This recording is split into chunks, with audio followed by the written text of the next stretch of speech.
San Vicente Fundación, una vida entera por la vida. Bienvenidos a la conferencia del Hospital Universitario de San Vicente Fundación, A Nuestra Salud, conferencias dirigidas a la comunidad. El presente año, en 2013, estamos celebrando 8 años de dar mensualmente esta conferencia de manera ininterrumpida, pero también estamos cumpliendo un aniversario muy especial. Estamos celebrando los 100 años del Hospital Universitario de San Vicente Fundación. Sigamos celebrando estos 100 años durante todo el año y ojalá, como decimos en el hospital, que estos sean los primeros 100 años del hospital. Volvamos entonces aquí a las conferencias A Nuestra Salud, conferencias que venimos organizando, ya les dije, hace 8 años, con el fin de darles guía en el tema de salud. No pretendemos reemplazar la consulta médica, no pretendemos formular. Esa relación médico-paciente no la podemos cambiar y les pedimos a ustedes que nunca la cambien por consejos de las farmacias, de amigos o de familiares. Cuando consideren que necesitan una atención médica, vayan donde el médico, vayan donde los profesionales de la salud. Entonces eso es lo que quiere el hospital, darles aquí información acerca de los temas que ustedes, los que han venido durante 8 años, han estado pidiendo. Hoy tenemos entonces un tema muy especial que atrae siempre mucho público, es cómo afecta nuestro comportamiento la ansiedad. Hemos invitado para ello al doctor Antonio Carlos Toro Obando. Él es médico del CES, especialista en psiquiatría de la Universidad Pontificia Bolivariana y es profesor de la Facultad de Medicina de la Universidad de Antioquia. A él le damos nuestra bienvenida y le agradecemos su presencia en A Nuestra Salud.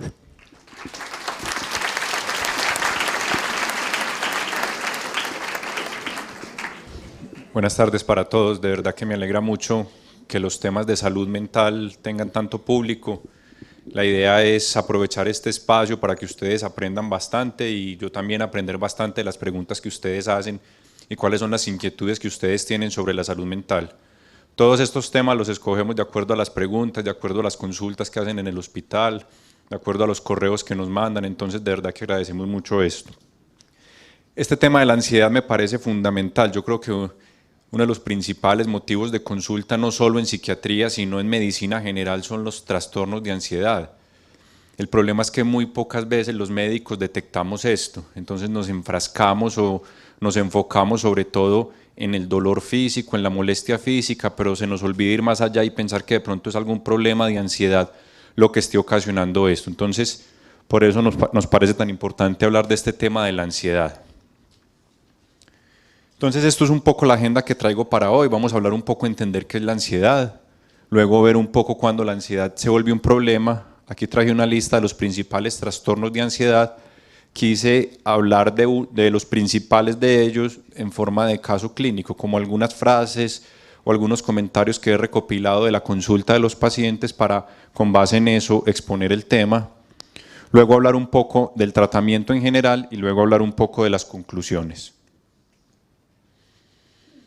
Entonces hablemos un poco qué es la ansiedad. La ansiedad o angustia es una experiencia asociada con la expectativa de peligro no identificado con precisión o claridad. Cuando se logra identificar esta emoción se denomina miedo o temor. Entonces la ansiedad no es mala, la ansiedad tiene una función protectora. La ansiedad hizo que yo preparara esta charla, la ansiedad hizo que yo llegara acá cumplido, la ansiedad es la que nos hace estudiar para un examen. Muchas veces cuando estamos en la universidad y tenemos un examen, la ansiedad es la que nos hace estudiar, responder. Si no tenemos ansiedad no vamos a estudiar, no vamos a estar tan pendientes de esto. Si estamos en la calle y se nos viene un perro bravo, la ansiedad nos va a proteger. O si nos van a atracar o vemos a alguien sospechoso, la ansiedad ahí mismo nos va a proteger, nos va a crear una reacción de alarma, que es como lo encontramos, los americanos lo llaman fight or flight, pelea o vuela. Cuando estamos frente a una situación de ansiedad, o nos defendemos o salimos corriendo, y eso es lo que hacen muchas veces los animales o se enfrentan al miedo o salen corriendo. Entonces, en realidad la ansiedad no es mala y nosotros no queremos que las personas no tengan ansiedad, la ansiedad nos va a proteger, pero algunas veces la ansiedad se nos sale de las manos y es cuando se vuelve un problema. Entonces, cuando tenemos ansiedad, a todos nos ha pasado. Yo estaba ahorita acá sentado con taquicardia, estaba un poco ansioso por la conferencia, palpitaciones, opresión torácica, mareo, tenía las piernas con calambre, estaba temblando, casi me voy. Entonces, Esto nos aparece cuando tenemos ansiedad. A todos nos ha pasado. Recuerden la última vez que tuvieron una situación de peligro, la última vez que tuvieron una entrevista laboral, la última vez que tenían que presentar un examen, etc. Pero cuando la ansiedad se nos vuelve un problema, cuando de pronto es importante consultar, cuando la intensidad o la duración es mayor de lo esperado. Ahorita vamos a ver unos ejemplos, pero si yo tengo un examen y estoy ansioso, pero entonces toda esa noche no duermo, al otro día me da diarrea, no puedo presentar el examen, ya digo, bueno, la ansiedad aquí ya me desbordó, ya se me volvió un problema. Cuando la ansiedad me produce una alteración del funcionamiento social, ocupacional o interpersonal, si ya la ansiedad llega a ser tan fuerte que yo mejor evito, yo mejor no voy allá, yo mejor no hablo con el jefe, yo mejor no le hablo a esta persona, yo mejor no voy donde los médicos, de pronto me dicen algo grave. Entonces ya cuando la ansiedad llega a un límite en que me está interfiriendo en mi vida diaria, en mi funcionamiento, ahí se nos está volviendo un problema. Cuando las actividades diarias son interrumpidas para evitar ciertas situaciones u objetos en un intento por disminuir la ansiedad. Ahorita vamos a hablar un poco del trastorno obsesivo, cómo ciertos pensamientos, cómo ciertos rituales interfieren en la vida diaria del paciente. Ahí la ansiedad también se nos estaría volviendo un problema. Y por ejemplo, también lo vamos a ver ahora, personas que tienen accidentes o eventos traumáticos en la vida, en los cuales presentan memorias constantes, recuerdos, reexperimentan constantemente el trauma y vemos cómo la ansiedad en estos casos se les volvió un problema. Hay algunas personas que tienen mayor susceptibilidad de otras de tener trastornos o problemas de ansiedad. Todos podemos tener un problema de ansiedad, pero hay algunas personas más susceptibles. Por ejemplo, si en mi familia hay alguien con problemas de ansiedad, yo tengo más riesgo de tener problemas de ansiedad. Si yo tengo historia personal de ansiedad en la niñez o en la adolescencia, uno muchas veces habla con los pacientes y le comentan que sí, yo pequeño era muy ansioso, en la adolescencia fui muy temeroso, fui muy evitativo, entonces tiene mayor riesgo de presentar problemas de ansiedad. Desafortunadamente en nuestro medio, nuestro país, nuestra ciudad, las personas están sometidas a eventos estresantes, a eventos traumáticos, entonces somos una población que tenemos mayor riesgo de tener problemas de ansiedad. Y siempre les digo en la consulta, cuando hablo con los pacientes, la depresión es la hermanita de la ansiedad. Casi siempre cuando la depresión va, invita a la ansiedad. Y al revés, cuando la ansiedad la invitan a salir, dice yo no voy si no es con mi hermanita. Entonces cuando yo tengo depresión, tengo mucho riesgo de tener ansiedad y viceversa. Otros factores de riesgo, el uso de ciertos medicamentos. Por eso es importante cuando estemos frente al médico, llevemos una listica de los medicamentos que estemos tomando. Hay veces los médicos no nos lo preguntan, entonces digámosle, doctor, yo estoy tomando esto, hay ciertos medicamentos que pueden predisponer la ansiedad. Consumo de bebidas estimulantes. Nosotros tomamos mucho café, no es que el café sea malo, ahora que se levantó el paro no me vayan a malinterpretar, pero si yo tengo problemas de ansiedad, sí tengo que tener cuidado con las bebidas estimulantes y con el café. Yo también le digo a los pacientes muchas veces, tráigame lo que se está tomando, porque muchas veces algún familiar le manda algo de Estados Unidos, que unas vitaminas, que unas pastillas, y no sabemos bien qué contiene, y muchas veces esto trae muchas sustancias estimulantes que pueden empeorar nuestra ansiedad. Ojo con el consumo de alcohol, sobre todo los guayabos. La gente cuando está en guayabada, el guayabo es una abstinencia al alcohol, se les dispara mucho los síntomas de ansiedad. También lo vi uno en la consulta que los pacientes le comentan, yo no me he mejorado, me da sobre todo los fines de semana y empieza uno a hablar detenidamente y claro, se toma unas cervezas, unos vinos y al otro día con el guayabo se disparan las crisis de ansiedad, consumo de otras sustancias, de otros tóxicos como la cocaína. Y las mujeres tienen mayor predisposición a tener problemas de ansiedad. Yo creo que puede ser igual la predisposición, de pronto las mujeres consultan más, los hombres de pronto tienen más temor a consultar o piensan que si consultan están siendo débiles o se medican erróneamente más, consumen más alcohol y sustancias para intentar bajar esta ansiedad. Entonces estos serían los factores de riesgo. Ahora hablando un poco ya de los trastornos de ansiedad como tal, entonces tenemos una ansiedad que es normal, que nos protege, que debemos tenerla para poder sobrevivir, tenemos derecho a tener estas emociones, tenemos derecho a tener ansiedad, tenemos derecho a preocuparnos, pero hay veces que se vuelve un problema y es cuando hablamos de los trastornos de ansiedad. Los trastornos de ansiedad se encuentran dentro de los trastornos mentales más prevalentes, como les decía al principio. es uno de los principales motivos de consulta, en la consulta de psiquiatría, psicología, pero también en medicina general. Pero muchas veces los médicos generales están dejando pasar esto y no le están prestando la atención que es. Son trastornos crónicos, uno no empieza con un trastorno de ansiedad ayer o hace 2 días, por lo general cuando uno empieza a interrogar al paciente se da cuenta que lleva mucho tiempo con esto, ha consultado varias veces, ha intentado muchas cosas y no ha encontrado resultado con esto. Producen gran incapacidad al paciente. Ahorita con los casos clínicos se van a dar cuenta cómo los trastornos de ansiedad en realidad pueden alterar la vida del paciente. Los pacientes con algún trastorno de ansiedad no tratado disminuyen su productividad laboral, producen una gran carga para la familia y una considerable carga económica para la ansiedad. O sea, si lo miramos en la parte económica solamente, es más económico tratar un trastorno de ansiedad que no tratarlo, porque las personas que tienen trastornos de ansiedad tienen muchos dolores, muchas molestias físicas y van a estar consultando constantemente a los servicios de urgencias. Casi siempre son sobreestimados, se nos olvida que esto existe, a los médicos de otras especialidades, a los médicos generales, incluso como pacientes no identificamos bien el problema de ansiedad y consultamos por otras causas. Y los pacientes con algún trastorno de ansiedad presentan mayor consumo de alcohol, cigarrillo y tóxicos. A las personas como buscando cómo calmar esa ansiedad empiezan a consumir alcohol, empiezan a consumir más cigarrillo, empiezan a consumir más tóxicos, sustancias, cocaína, marihuana, etcétera, empeorando, se vuelve esto un círculo vicioso, empeorando nuestros síntomas ansiosos. Entonces, prevalencia en la vida de trastornos de ansiedad puede ser hasta el 30%. ¿Esto qué quiere decir? De 100 personas, 30 pueden tener un trastorno de ansiedad. O sea, de ustedes 10 que están aquí, 3 pueden tener un trastorno de ansiedad. De los de atrás, ustedes 10, 3 pueden tener un trastorno de ansiedad. O sea, es algo alto, pero muchas veces no lo diagnosticamos. Solo el 25% reciben tratamiento. O sea, que si ustedes 3, solamente usted va a recibir tratamiento si consultaran por trastorno de ansiedad. O sea que es alto y no lo estamos diagnosticando y no lo estamos tratando. Se estima que entre el 8.3 hasta el 20% de los pacientes que asisten a consulta médica general presentan algún trastorno de ansiedad. O sea, si un médico general los ve a ustedes 10, 2 de ustedes van a consultar ese día con trastornos de ansiedad y muy probablemente no va a ser detectado. O sea que es importante tener este tema bien fresquito y bien claro. Entonces estos son los trastornos de ansiedad.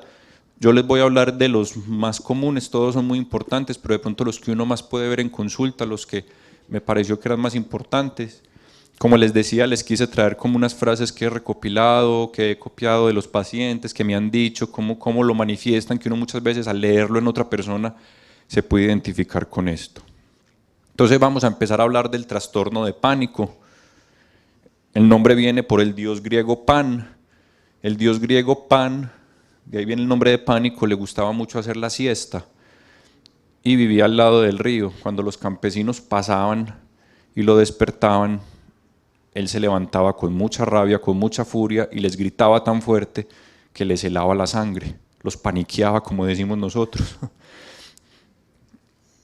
Entonces les voy a leer este caso clínico. Mis problemas empezaron a los 22 años, una noche cambiando los pañales al bebé. Mientras mi marido estaba charlando con un amigo, me empecé a sentir mal. Notaba que el corazón me latía muy fuerte, me faltaba aire. Sentía que me iba a desmayar. No dije nada, le pasé el bebé a mi marido sin pañales y me acosté. Estaba cada vez peor. Sentía que mi malestar crecía y crecía, no lo podía controlar. Decidí decírselo a mi marido, ya que cada vez estaba más asustada. Llamaron al médico de urgencias. Cuando llegó ya estaba algo mejor y me dijo que era debido al estrés. Me hicieron varios electrocardiogramas que salieron bien. Se me había metido en la cabeza que mis taquicardias podían ser una enfermedad del corazón, como mi padre, que había fallecido recientemente por ese motivo. Consulté con varios cardiólogos, probé muchos medicamentos homeopáticos, probé ir con parapsicólogos, yoga, en fin, probé de todo. Desde hace varios meses sufro crisis, generalmente por las tardes. Empiezan relativamente rápido, con una sensación extraña en el estómago, como un calor que sube a la cabeza y que me marea y me genera náuseas. Además con palpitaciones, temblor, visión borrosa, sequedad de boca, necesidad urgente de ir al baño. En ese momento pienso que algo malo me ocurre. Y miren esto que tan interesante. Los supermercados son una tortura, mi gran enemigo todos estos años. No soporto hacer colas y hay momentos en que me parece que me voy a desmayar. Ando siempre agarrada del carrito. Busco los sitios más apartados donde no haya mucha gente. Muchas veces tuve que salirme, dejando la compra, como ahogada, como si estuviera en una cámara de tortura. Entonces probablemente nuestra paciente esté presentando algo que conocemos como un trastorno de pánico, con lo que ella nos comentó. Ya les voy a explicar un poco qué es el pánico, pero para entender el pánico hay que entender primero otra vez bien qué es el miedo. Entonces el miedo, como les decía al principio de la conferencia, es una emoción básica, primitiva, que aparece ante una amenaza directa o inminente, nos da una respuesta física, físicamente la sentimos, y en el pensamiento. Y el miedo es necesario para la supervivencia. Entonces, esto es miedo.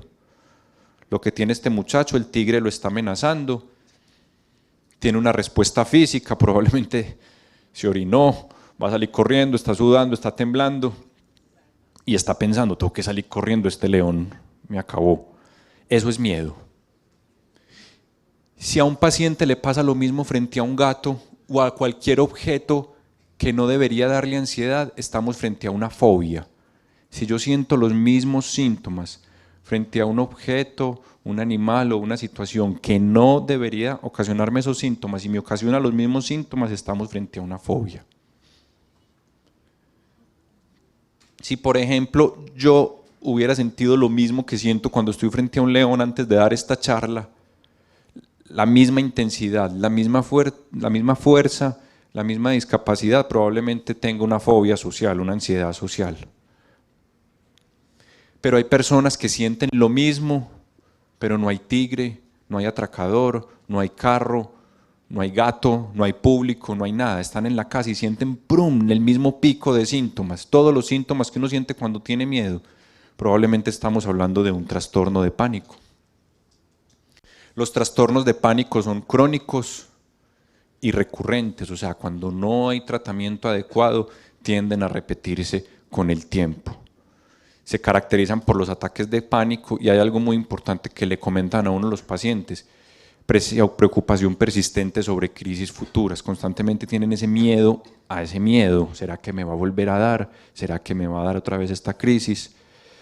Preocupación sobre las consecuencias de la crisis y ahorita vamos a hablar un poquito de esto que es la agorafobia, ahorita les comento un poquito esta parte. Entonces los ataques de pánico empiezan de una forma abrupta e intensa, o sea, empiezan rapidísimo, el paciente está tranquilo en la casa, no hay león, no hay tigre, no hay atracador, pero empiezan a sentir que el corazón les corre mucho, la respiración se les hace difícil, una sensación de taco en el pecho y empiezan a pensar, me voy a morir, me voy a enloquecer, me va a dar un infarto. Tiene el pico a los 10 minutos y se puede presentar todos estos síntomas. Yo creo que la forma de acordarse de todos estos síntomas es acordémonos la última vez que nos dio un miedo bien fuerte. ¿Qué nos dio?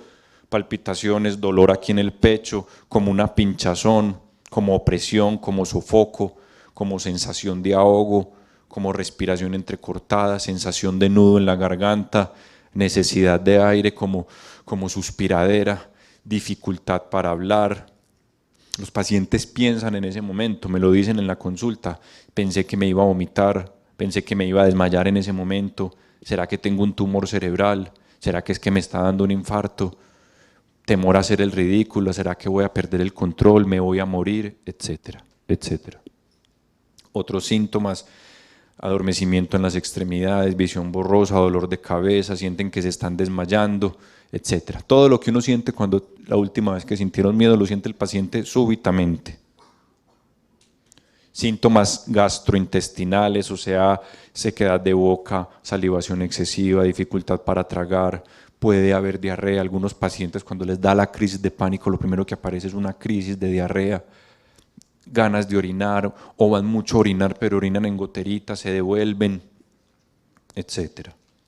Entonces, para que nos quede bien claro, esta es la curva normal de la ansiedad. Aquí estoy yo esta mañana, tenía una reunión por la mañana, entonces se me levantó un poquito la ansiedad, luego la hora de almuerzo, almorcé, hice una siesta, la Virgen de Guadalupe, me levanté, pues me vi la Virgen de Guadalupe, Todos se quedaron pensando que era que estaba alucinando, no. Y ahorita antes de la charla estaba un poquito ansioso, salgo de la charla. Esto es normal y lo necesito, si no, no hubiera llegado a tiempo, si no, no hubiera preparado la charla. Pero ¿qué le pasa a los pacientes con pánico? Les pasa es esto. Miren la diferencia, esta es la ansiedad normal que me protege, pero ellos llegan y ¡prum!, sube hasta acá los síntomas. Varias veces al día, durante mucho tiempo. Les decía lo de la agorafobia. Entonces, los pacientes que tienen pánico, casi todos los pacientes que tienen pánico, hasta un 70%, presentan ansiedad acerca de estar en lugares o situaciones de las cuales es difícil escapar o en las que es difícil obtener ayuda en caso de una crisis o pánico. Las situaciones son evitadas o soportadas con marcado malestar o ansiedad acerca de tener una crisis de pánico. ¿Cómo así? Los pacientes se vuelven muy evitativos, entonces les da temor salir a la calle y estar lejos de algún lugar donde les puedan ayudar. Les da temor ir a los supermercados, les da temor ir a la iglesia, les da temor ir al estadio, les da temor montar en bus, les da temor montar en metro porque están pensando constantemente, si me da esta crisis, ¿quién me va a ayudar? ¿Quién puede estar ahí para ayudarme? Entonces se vuelven muy evitativos y esta parte es muy importante porque uno muchas veces ve que el paciente no tiene más crisis pero no volvió a salir. Entonces el tratamiento ahí quedó como a medias. No, ya no volvieron a dar esas crisis tan fuertes, pero yo no salgo, yo no voy a mercar sola o solo, yo no volví al estadio, yo no volví a misa, o si voy a la misa me tengo que sentar al lado de la puerta por si me da esa crisis. Yo no soy capaz de salir de Medellín, me da susto estar lejos de los hospitales, yo ya no me volví a montar en un avión o en un bus. Entonces se vuelven muy evitativos y aquí también es muy importante entrar a averiguar esto para poder tratar esta parte. Entonces unas preguntitas que nos deberíamos llevar y pensar. ¿Usted ha presentado de forma súbita síntomas físicos molestos como aceleración del corazón o mareo? Cuando le dan estas crisis siente intenso temor o angustia. Estas crisis le dan sin ningún desencadenante. Evita situaciones o lugares públicos por temor a que aparezcan estos síntomas nuevamente. Por ejemplo, salir solo a la calle, ir a mercar o montar en metro. Sería como unas preguntas como que nos hiciéramos para pensar en el trastorno de pánico. Voy a hablar un poco del trastorno obsesivo compulsivo, uno de los principales también trastornos de ansiedad. Recopilé también algunas frases que he escuchado en la consulta. En mi mente entran una y otra vez pensamientos o imágenes que me hacen daño, refieren algunos pacientes. Siento que no puedo detener estos pensamientos o imágenes, aunque sí lo deseo. Se me hace casi imposible dejar de hacer cosas una y otra vez, como por ejemplo contar cosas, verificar lo mismo, lavarme las manos, reacomodar objetos, repetir la misma acción hasta que se sienta bien hecha o coleccionar objetos inútiles. Me preocupo mucho sobre cosas terribles que me puedan pasar a mí o a mis seres queridos si no tengo cuidado. Siento impulsos que no deseo de hacerle daño físico a alguien, aunque sé que nunca lo haría. Entonces estas son frases comunes que aparecen en los pacientes que tienen trastorno obsesivo compulsivo.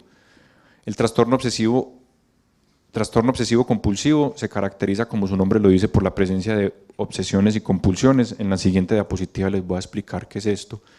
Pero muchos pacientes ocultan sus síntomas, o sea, son pensamientos, imágenes o impulsos que aparecen en la cabeza de las personas. Las personas reconocen que pensar eso es absurdo, pero no se lo pueden quitar. O sea, ellos saben que están pensando algo absurdo, pero no se pueden quitar esa idea. Entonces, por eso muchas veces no consultan, porque les da temor comentarle esto al médico, comentarle esto al psiquiatra. Lo importante que sepan es que existe tratamiento, que existe un tratamiento adecuado para esto. Entonces, ¿qué son las obsesiones? Como les decía, pensamientos, impulsos o imágenes recurrentes, o sea, aparecen constantemente, son persistentes, por más que el paciente trate, no se los puede quitar de la cabeza, que se experimentan en algún momento como inapropiados. El paciente sabe que es una bobada pensar eso, pero no se lo puede quitar de la cabeza y le causan mucho malestar. La persona intenta ignorar o suprimir estos pensamientos, impulsos o imágenes, o intenta neutralizarlos con otros pensamientos o actos. ¿Cuáles son las obsesiones más comunes? Por ejemplo, el miedo a la contaminación. Algunos pacientes tienen temor a estar contaminados, piensan constantemente que están contaminados. Esto les quita mucho tiempo durante el día, estos pensamientos les quitan mucho tiempo, se lavan las manos constantemente porque piensan que están contaminados. Duda patológica es otro pensamiento. Yo sí habré cerrado el gas, yo sí habré cerrado la puerta, yo sí habré cerrado la llave. Salen de la casa, yo sí le eché llave. Pues todos en algún momento hemos pensado esto, pero es un pensamiento que es constante, que es frecuente, que se repite y se repite. El paciente va, verifica, mira que sí cerró, se vuelve a ir y otra vez, yo sí cerré, y vuelve a ir y vuelve a ir. Entonces, digamos que el problema está en cuando se vuelve un problema, cuando ya es tanto tiempo, tantas veces que me altere la vida y que me haga llegar tarde y que me quite tiempo en el día. No quiere decir que si ustedes dudaron que si cerraron el gas ahora o la llave tengan un trastorno obsesivo, no, porque todos hemos dudado. Pero si lo hacemos 3 veces, 4 veces, llegamos tarde al trabajo, llegamos tarde a la universidad, nos demoramos mucho haciendo las cosas, perdemos demasiado tiempo, de pronto sí estamos teniendo un problema con esto. Obsesiones somáticas. Cada vez que tenemos un dolor o una manchita, esto será un cáncer. ¿Esto acá será qué? ¿Será un tumor? Entonces va, se hacen exámenes, el examen le dio negativo. Ese laboratorio no es como bueno, me lo va a repetir en este otro. O este médico no es como tan bueno y consultan en otro y en otro. Entonces, no quiere decir que cuando hayamos tenido una duda de nuestra salud y hayamos consultado seamos pacientes obsesivos, no. Pero si esto se hace muy repetido, si consultamos y a pesar de que los exámenes salgan negativos, seguimos consultando, seguimos dudando, podríamos estar frente a un trastorno obsesivo. Necesidad de orden y simetría. Está bien que seamos ordenados, que nos guste todo simétrico, pero si esto nos logra descompensar, no nos logramos concentrar en una reunión, no nos logramos concentrar en esta charla porque yo tengo el saco así, toda la charla incómodos, molestos, de pronto estaríamos frente a un trastorno obsesivo. Este también es muy común, muchas veces los pacientes no lo comentan por temor. Temor a cometer un acto agresivo o inaceptable. A los pacientes se les vienen ideas de donde yo coja este cuchillo y le haga daño a mis seres queridos, o donde este bus se voltee. Ellos no quieren hacerle daño, pero el pensamiento se les viene y les crea ahí la duda. ¿Y dónde pase esto? ¿Y donde se me caiga el bebé? ¿Y donde se me caiga el niño? ¿Yo sí seré capaz? Pues todos en algún momento hemos pensado eso, pero ya si el pensamiento es tan fuerte que no nos atrevemos a cargar el bebé, o que no nos atrevemos a ir a la cocina mejor para evitar los cuchillos, o que no dejamos que alguien de nuestra familia salga porque le va a pasar algo malo, de pronto estaríamos frente a un trastorno obsesivo. Y este también es muy común. Repetición de imágenes sexuales es una de las obsesiones más comunes. A los pacientes sin querer se les vienen imágenes de contenido sexual o de contenido pecaminoso o blasfémico a la cabeza, tratan de quitárselas pero no pueden. Van, consultan, se confiesan, hacen la penitencia y otra vez vuelve la imagen y otra vez vuelve la imagen y por más que tratan no se la pueden quitar. Probablemente estemos frente a un paciente con un trastorno obsesivo. Entonces las obsesiones, estos pensamientos que nos causan malestar, traen unas compulsiones. Entonces si yo me siento contaminado, si yo pienso que estoy contaminado, me voy a estar lavando las manos. Lavarse las manos no es malo, pero si ya lo hago 20 veces al día, 30 veces al día, de pronto estoy teniendo algún problema. Ponen en orden los objetos, verifican varias veces y si cerraron, verificar no es malo, pero si me devuelvo 4 veces, 5 veces, llego tarde a todas partes por estar verificando y verificando, de pronto estoy frente a un trastorno obsesivo. Rezar no es malo, pero si ese pensamiento se me viene y yo rezo 20 veces y me vuelve a venir y vuelvo a rezar y se me vuelve a venir y vuelvo a rezar, entonces me paso toda la mañana en esto, de pronto estoy teniendo un problema. Necesidad de estar contando. Una paciente me decía un día, doctor, no se ponga más la camisa de cuadros, porque es que le tengo que contar los cuadros y hasta que no termine no descanso. Entonces, y esto le pasaba con todas las actividades de la vida. Entraba a los marcos de las puertas y los tenía que contar, en el techo tenía que contar los cuadritos, entonces perdía El tiempo, miren que está bien que alguna vez contemos algo, pero miren el tiempo que ella perdía, el desgaste mental que ella tenía por estar contando y por estar mirando todo esto y contando y contando y contando. O sea que el problema no es que alguna vez nos haya pasado, el problema es cuánto tiempo perdimos, cuánto alteró esto nuestra vida, cuánto está alterando nuestro funcionamiento diario. Quiero que quede esto muy claro porque muchas veces nos prestamos a confusión. Sí, yo sí me devolví un día, tengo un trastorno obsesivo. No, esto verdaderamente me está alterando mi funcionabilidad diaria, esto verdaderamente está alterando mi calidad de vida, y ahí es cuando pensaríamos si deberíamos consultar. Entonces las compulsiones más comunes, si dudo verifico, si siento, pienso que estoy contaminado, me lavo, limpio, conteo, la necesidad de confesión cuando se me vienen estos pensamientos blasfémicos, necesidad de ordenar todo, tengo que tocar determinados objetos, muchos pacientes sienten esto, si no toco tal cosa, si no toco la puerta de la casa tantas veces le pasa algo a mi mamá o a mi papá o a mis hijos, entonces tienen necesidad de ir y tocar, saben que es una bobada, saben que es bobada pensar esto, pero lo tienen que hacer, tienen que ir y hacerlo.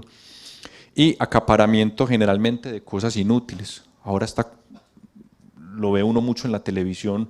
Son casos raros en realidad de personas que tienen que estar guardando objetos inútiles sin ninguna razón, simplemente porque de pronto lo pueden necesitar y guardan y guardan y guardan y guardan.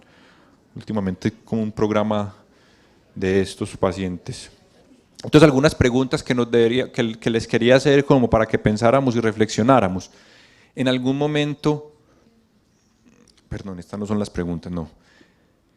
Lo importante que les decía, las personas conocen que esto es excesivo, las personas reconocen que es irracional, saben que es una bobada estar pensando esto, pero no se lo pueden quitar. Esto les produce mucho malestar. La pérdida de tiempo, no está mal lavarse las manos, pero si pierdo 1 hora al día lavándome las manos, ya sí estamos hablando de que hay un problema. ¿Y cuándo es un trastorno? Cuando interfiere marcadamente con mi rutina diaria, cuando interfiere marcadamente con mis actividades, relaciones laborales o mi vida social. O sea, cuando interfiere con mis actividades diarias, podríamos estar hablando de un trastorno.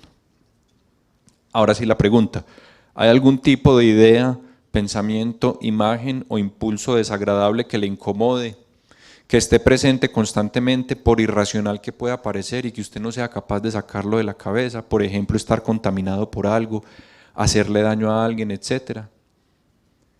Otra pregunta, ¿hay algún comportamiento o alguna acción que tenga que repetir, que no tenga sentido para usted o no quiera realizar, pero la tenga que repetir? Por ejemplo, lavarse las manos, limpiar excesivamente, verificar varias veces, contar cosas repetidamente. ¿Usted gasta demasiado tiempo en terminar sus actividades diarias? Vamos a hablar de otro tema, la fobia social o el trastorno de ansiedad social. Es llamado la enfermedad de las oportunidades perdidas. Ya vamos a mirar por qué. Caso clínico, el paciente entra a la consulta y nos comenta: tengo un miedo terrible de hacer o decir algo que me cause vergüenza frente a los demás. Siempre siento mucho temor de cometer un error y que los demás me vean y me juzguen. Mi temor a ser avergonzado hace que evite hacer cosas que yo quiero hacer o hablar con las demás personas. Si anticipo que voy a conocer a alguien, me preocupo por días o hasta semanas antes. Me sonrojo, sudo mucho, tiemblo, siento que voy a vomitar antes y durante un evento en el que voy a estar con personas que no conozco. Usualmente me alejo de situaciones sociales tales como eventos del colegio, eventos de la universidad o eventos en los que hay posibilidad de tener que hablar en público. Y miren esto que tan interesante. A menudo tomo alcohol para que estos temores se me vayan. Entonces, posiblemente nuestro paciente esté enfrentando una fobia social o un trastorno de ansiedad social. ¿Qué es esto? Es un miedo intenso y persistente donde el individuo se siente sometido al escrutinio de los demás. Percibe la sensación de que va a ser humillado o rechazado cuando se tiene que enfrentar a los demás. Entonces el paciente evita situaciones como hablar en público, incluso decir su propio nombre en público, hablar en clase, hablar en una reunión o hablar en una entrevista, hablar con personas que no conoce bien, trabajar en grupo, comer en público, escribir o firmar siendo observado, hablar con el jefe o la persona de autoridad o persona del sexo opuesto, ir a fiestas, etcétera. Entonces, ¿por qué es importante esto? ¿Por qué lo quise traer? Normalmente la fobia social empieza en personas muy jóvenes, adolescentes. Son personas que están empezando a salir a la calle, conocer personas, o sea, están empezando a salir de la familia y están empezando a interactuar con un círculo social diferente a lo que son sus familiares. ¿Qué le pasa a estos muchachos o a estas muchachas? Hagamos el ejercicio. Llega a la universidad, el primer día tiene que hablar en público, tiene que decir su propio nombre, tiene que decir de qué colegio salió, tiene que decir sus expectativas, por qué escogió ser ingeniero, abogado, etc.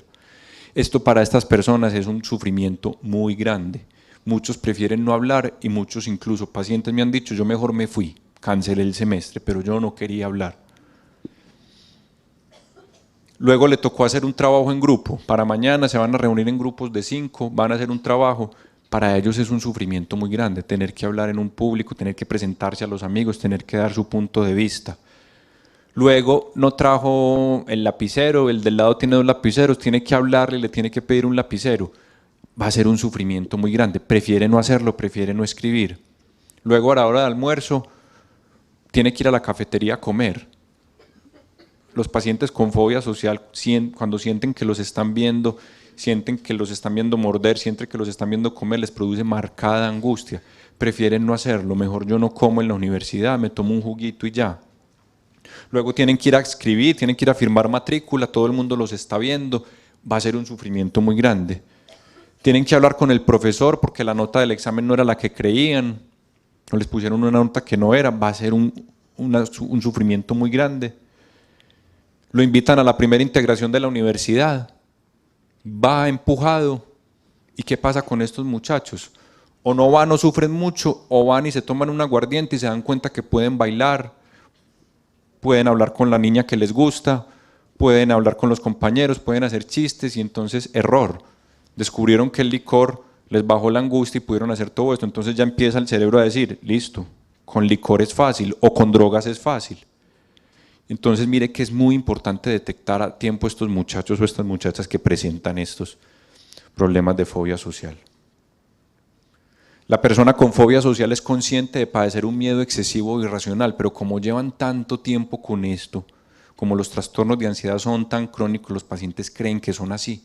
Si es que yo soy muy tímido, entonces mejor no hago esto y se vuelven muy evitativos.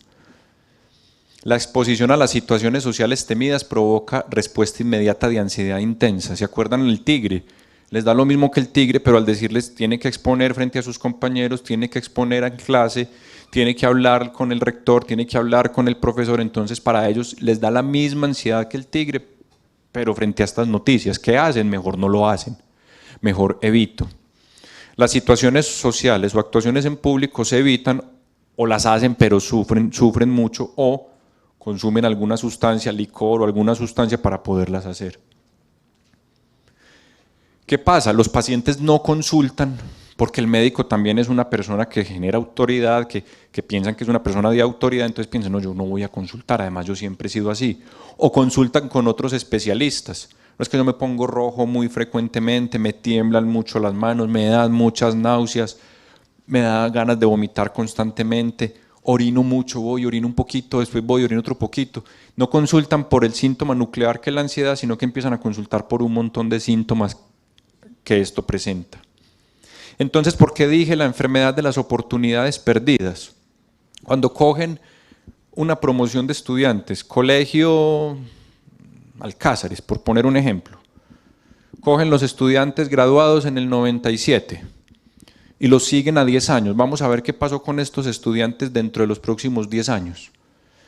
Cuando van y evalúan en el 2007 qué pasó con estos estudiantes, se dan cuenta que los que tenían fobia social, siendo muy inteligentes, siendo igual de capaces que los demás, habían estudiado menos.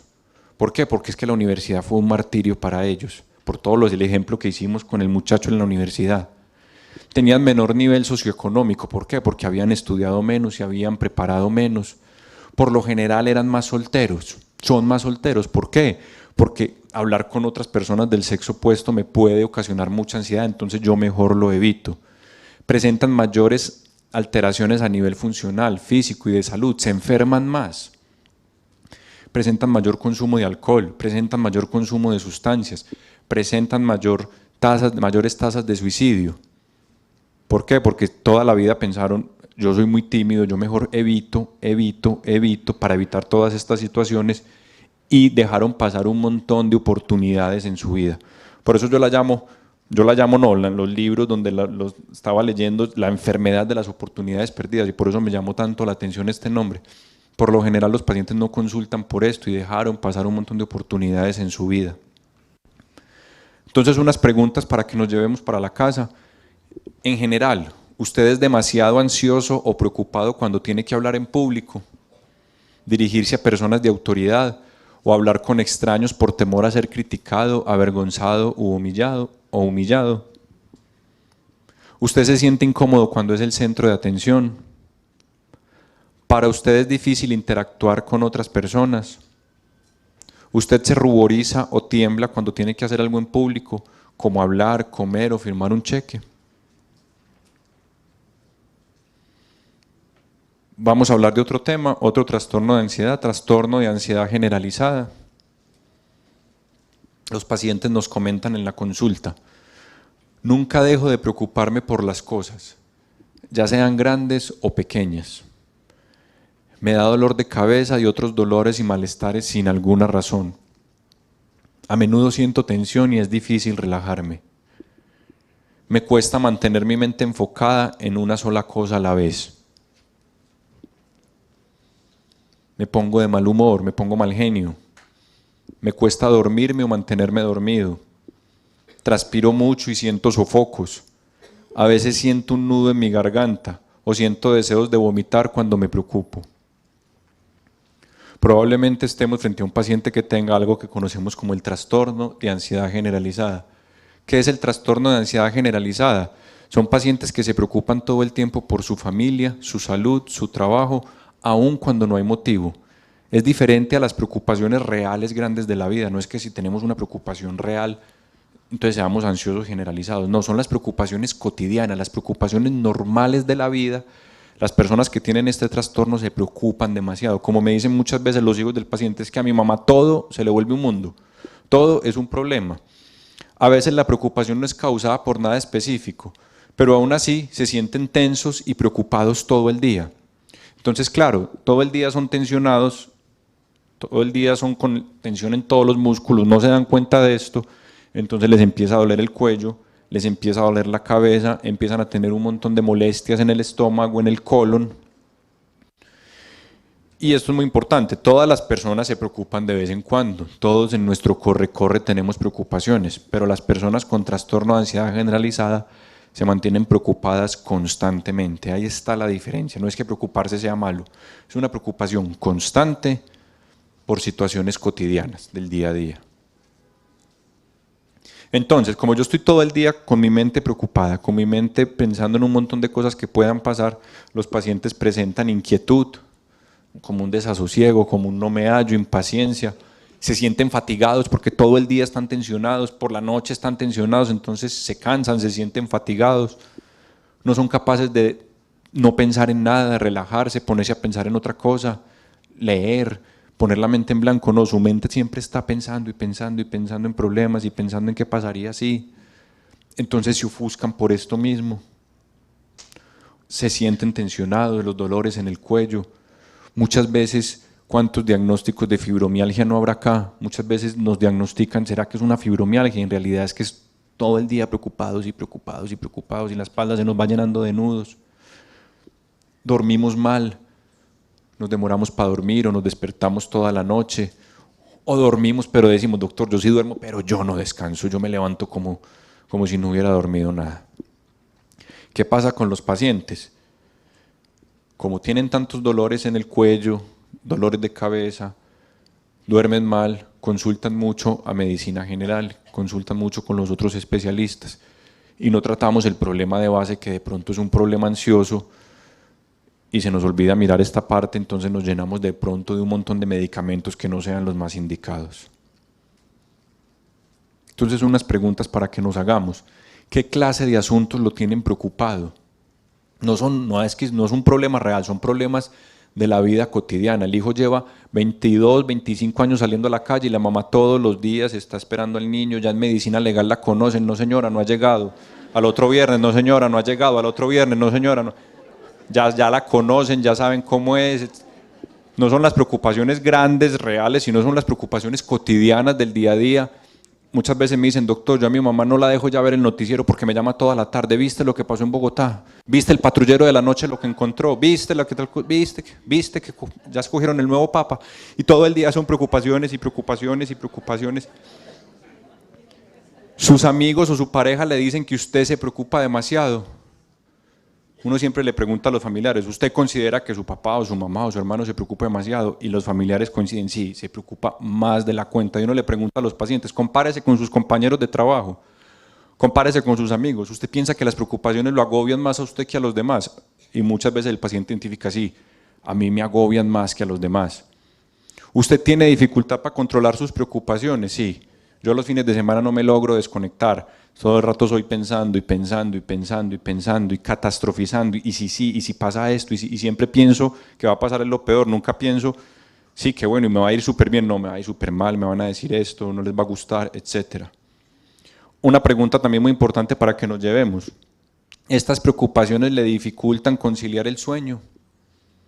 ¿Le producen algún malestar físico como dolores de cabeza, molestias estomacales o fatiga?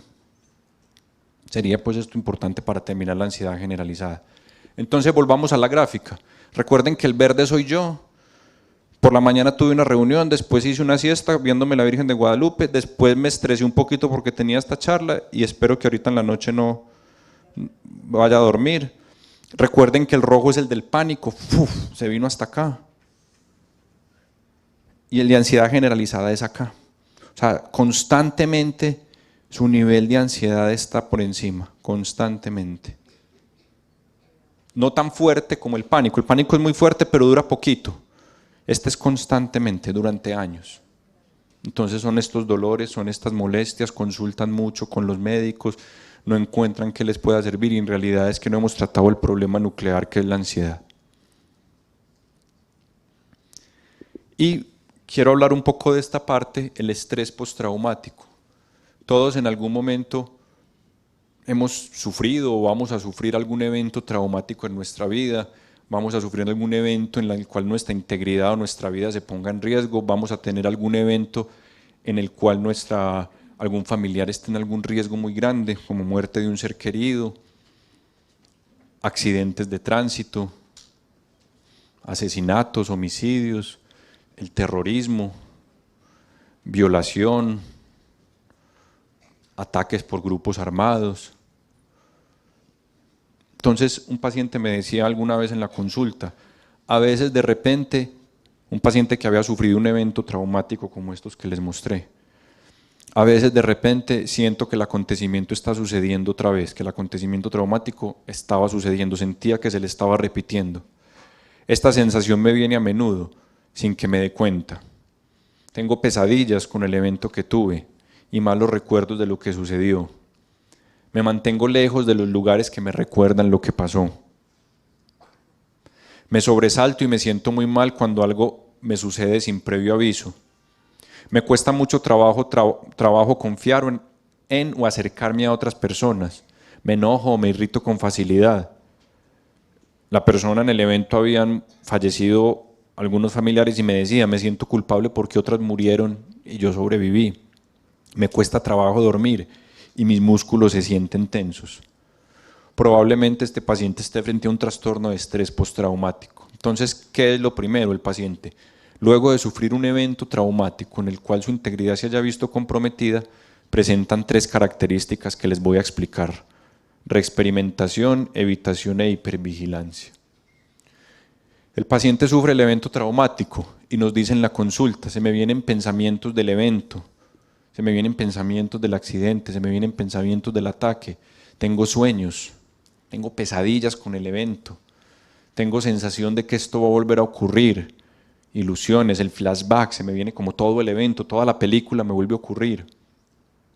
Ansiedad ante claves que le recuerden el evento, por ejemplo, cuando ven carros parecidos o cuando ven motos parecidas con las que presentaron el evento o ruidos similares a los del evento, ahí mismo empiezan a sentir todas estas sensaciones, pesadillas, sueños.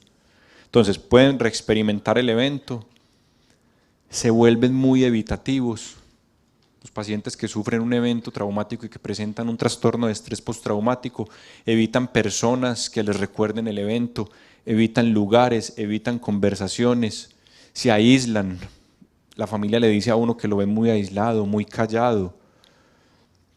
El paciente expresa incapacidad para tener sentimientos de amor, de odio, cualquier expresión afectiva. Aparece la desesperanza, no desean tener una carrera, hijos, casarse o volver a su vida previa. Y también las personas que tienen un evento traumático pueden presentar un estado de hipervigilancia, constantemente se mantienen en una alerta muy alta, entonces duermen mal, se irritan, se enojan, se sobresaltan y esto les produce mucha alteración en su vida. Entonces unas preguntas para terminar la parte de estrés postraumático.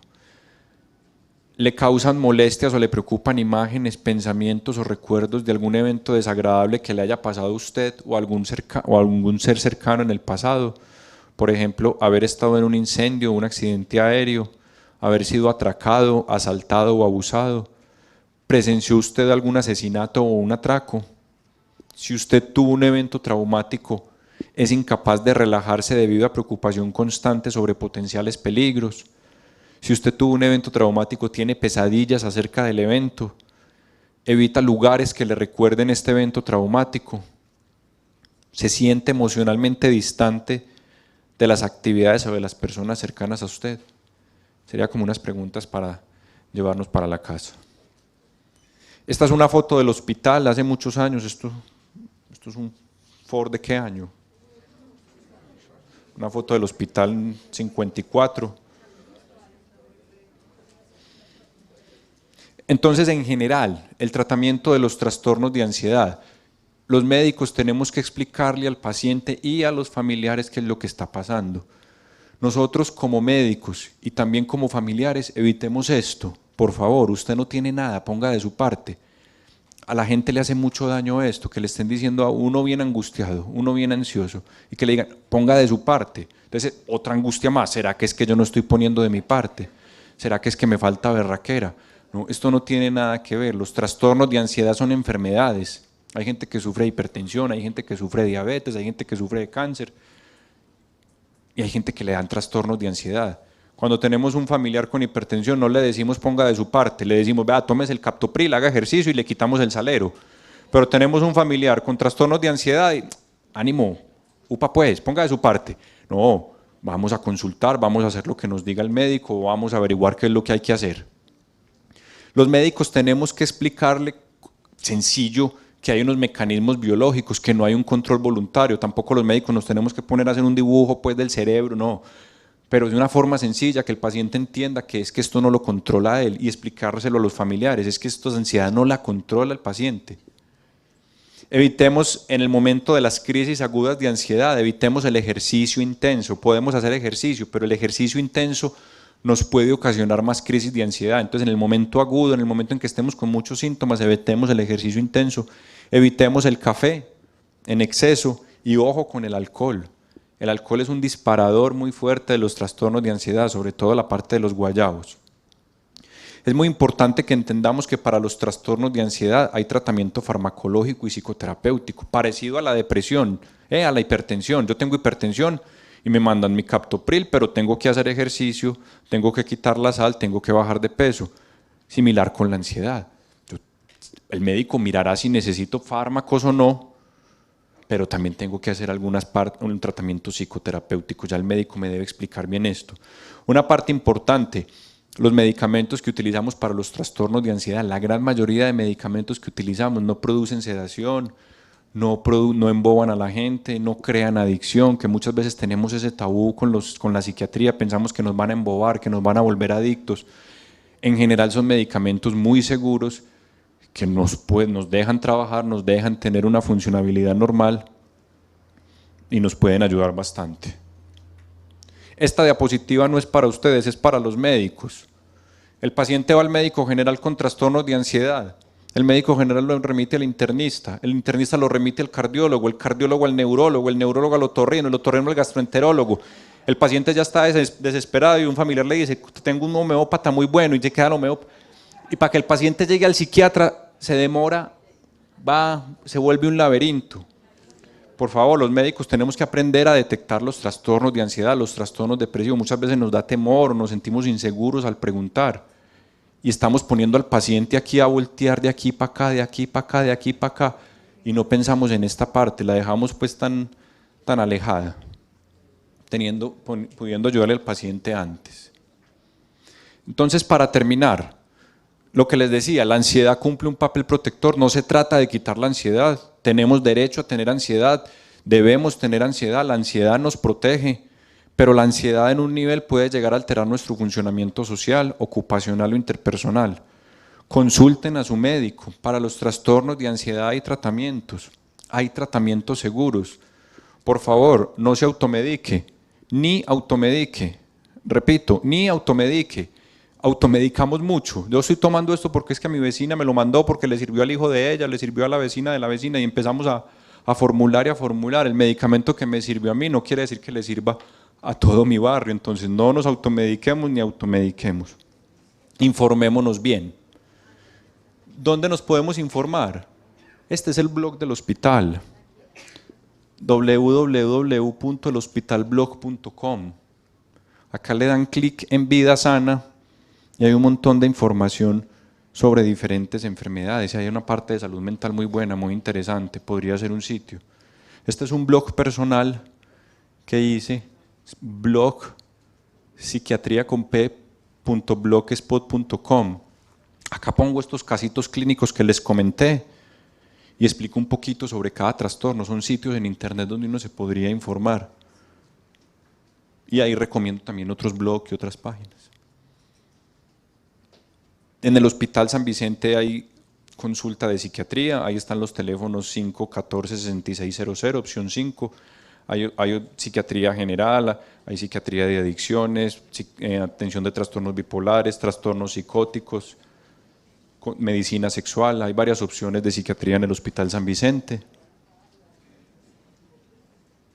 Una foto del hospital ya modelo 2013.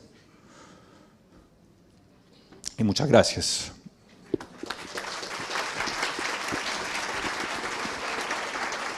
Doctor Toro, muchas gracias a los presentes y a nuestros amigos de Televida.